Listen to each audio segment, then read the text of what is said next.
Propiedades y contaminación del suelo. Trabajo final. Número de grupo 358013-37.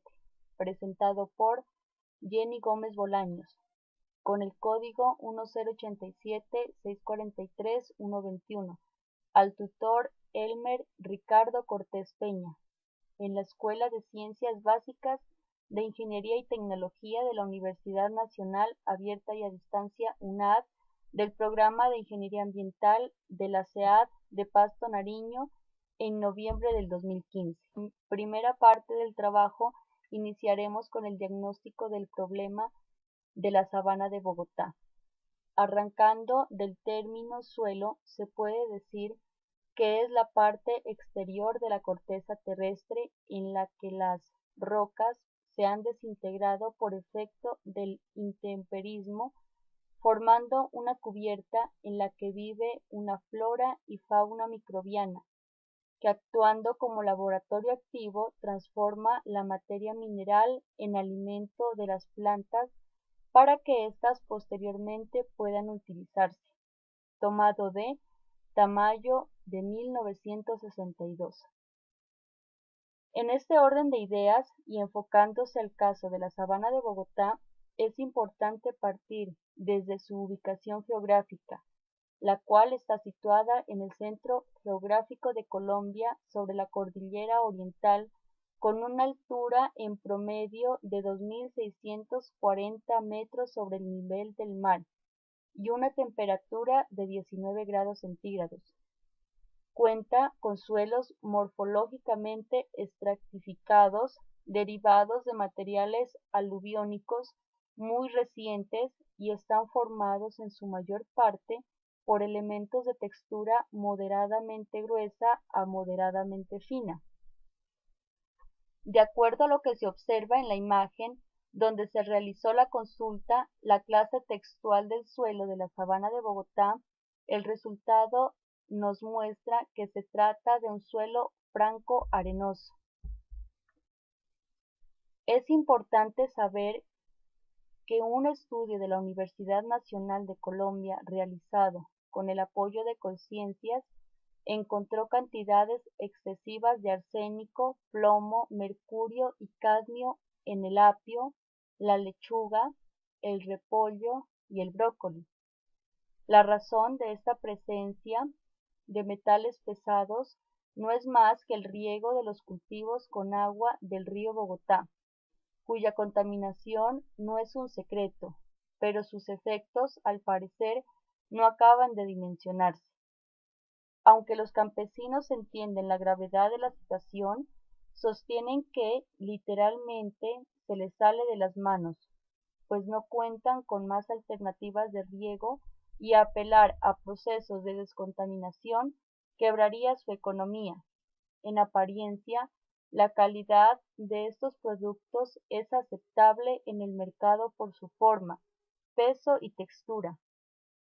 Sin embargo, el problema radica en su parte interior, porque además del amplio número de contaminantes provenientes de las aguas del río Bogotá, reciben en sus tejidos concentraciones de metales pesados que están excediendo los niveles máximos permisibles de la normatividad en este sentido. Como segunda parte del trabajo, iniciamos con la formulación de la hipótesis para el problema de la sabana de Bogotá. Existen zonas cuyos suelos a través del tiempo se han contaminado con metales pesados tóxicos, como es el caso de la sabana de Bogotá. Entre estos elementos se registra el cadmio, el cromo, el mercurio, el plomo, el arsénico y el selenio. La contaminación de suelos y de aguas por estos metales se deriva de la explotación y la fundición de metales, de los insumos agrícolas, de lodos y de los rendimientos residuales de la combustión del carbón y del petróleo, de industrias químicas y de la inadecuada disposición de desechos urbanos e industriales. Cabe destacar que en cuanto a la producción de hortalizas en la sabana de Bogotá se caracteriza porque está vinculada en su mayoría a pequeños y a medianos productores que cumplen un papel importante como proveedores de las principales centrales de abasto, no solo de la región, sino de otras zonas del país. Productos como la lechuga, repollo, brócoli y el apio se reportan en un área plantada de 90 hectáreas con un volumen de producción de 1.208 toneladas, distribuidas en los departamentos de Cundinamarca, Antioquia y Boyacá principalmente. La mayoría de los metales pesados entran en la cadena alimentaria principalmente a través de estos cultivos que absorben el agua de riego contaminada. La absorción y posterior acumulación dependen en primera instancia del movimiento desde la solución del suelo a la raíz de la planta. Las plantas han desarrollado mecanismos altamente específicos para absorber, traslocar y acumular sustancias. Como tercera parte del problema y del trabajo, proponemos las soluciones posibles de descontaminación del suelo. Como primera alternativa presentamos la electroremediación de suelos. La electroremediación consiste en la descontaminación especialmente de metales pesados y otros compuestos iónicos, de suelos o de lodos provenientes de algún tratamiento previo, contaminados con estas especies. Sin embargo, es importante mencionar que el éxito de un tratamiento electroquímico aplicado a un suelo contaminado depende de los mecanismos de transporte que se manifiestan, características del suelo, de los contaminantes y de las soluciones electrolíticas. Aquí mostramos el esquema del proceso de la electroremediación.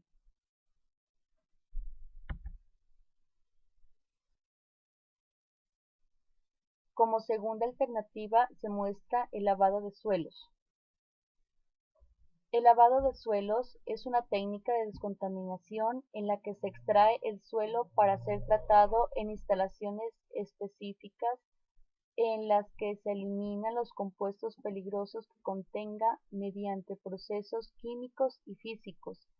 El procedimiento consiste básicamente en el empleo de una disolución de lavado a base de agua y aditivos químicos y un proceso mecánico de separación de finos. A continuación, se presenta un cuadro comparativo entre las dos alternativas, donde se muestran las ventajas y desventajas de cada una. Primero se muestran las ventajas y desventajas del lavado del suelo. Como ventajas tenemos que reduce la cantidad del suelo que requiere una limpieza más profunda.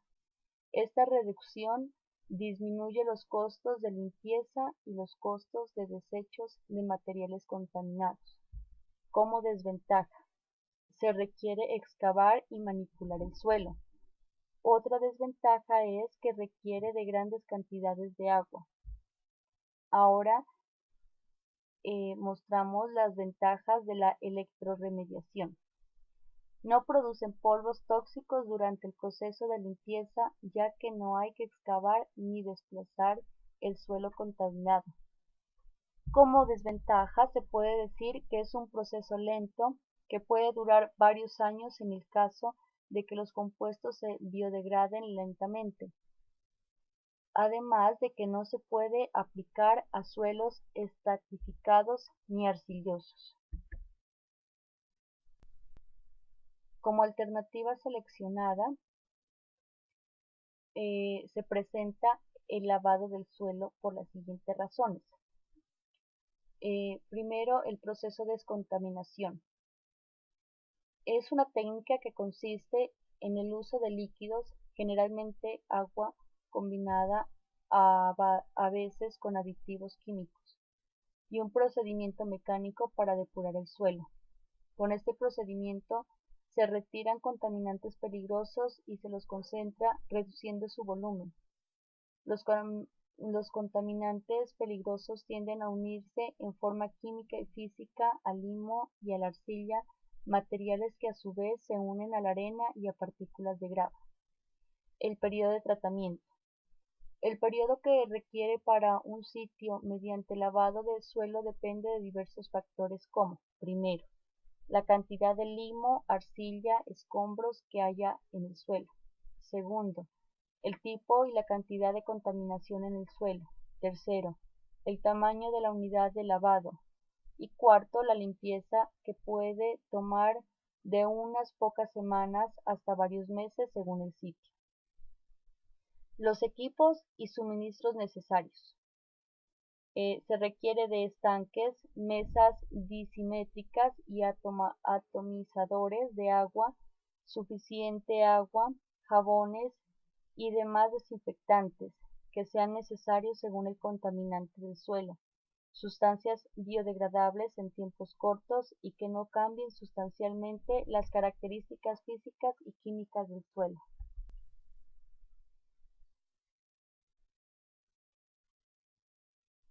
A continuación presentamos el diagrama de flujo de la alternativa seleccionada, el cual consta de un tanque de almacenamiento y se muestra el sistema de infiltración que se realiza en el proceso, donde hay un pozo de extracción y también se presentan las características del suelo contaminado. Este esquema es mediante el esquema de lavado de agua in situ.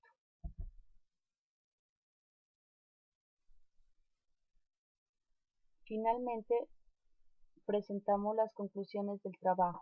Como primera conclusión, se puede decir que el suelo es un elemento frágil del medio ambiente, un recurso natural no renovable, puesto que su velocidad de formación y generación es muy lenta, mientras que los procesos que contribuyen a su degradación, deterioro y destrucción son mucho más rápidos.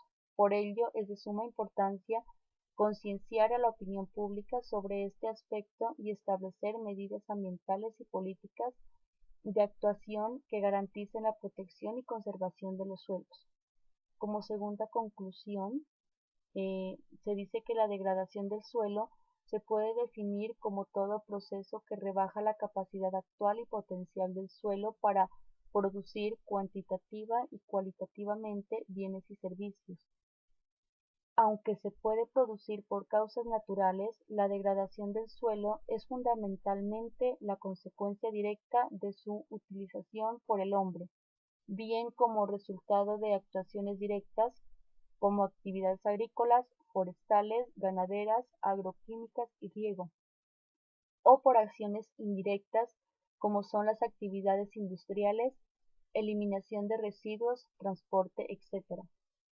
Como tercera conclusión, se dice que la destrucción de los suelos se realiza generalmente trasladándolos a vertederos adecuadamente aislados y controlados porque se intuye que otros tratamientos de recuperación no ofrecen las garantías suficientes para contener la contaminación.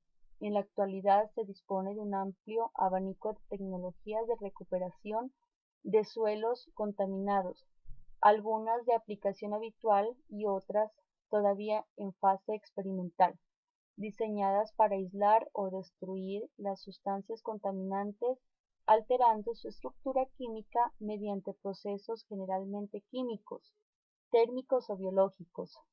Su aplicación depende de las características del suelo y del contaminante de la eficacia esperada con cada tratamiento, de su viabilidad económica y del tiempo estimado para su desarrollo. Como última conclusión, se puede decir que con el problema planteado en la Sabana de Bogotá se evidenció la problemática que enfrenta nuestro país en temas ambientales, puesto que no hay una normatividad eficaz que reglamente y sancione los actos que perjudican la estabilidad de los ecosistemas. Por ello, se hace necesario iniciar con una sensibilización a las comunidades sobre la afectación que se genera al medio ambiente con ciertas prácticas para que de esta manera se empiecen a adoptar técnicas que conlleven a la sostenibilidad. Como última parte se presenta la bibliografía que se utilizó para la realización de esta actividad.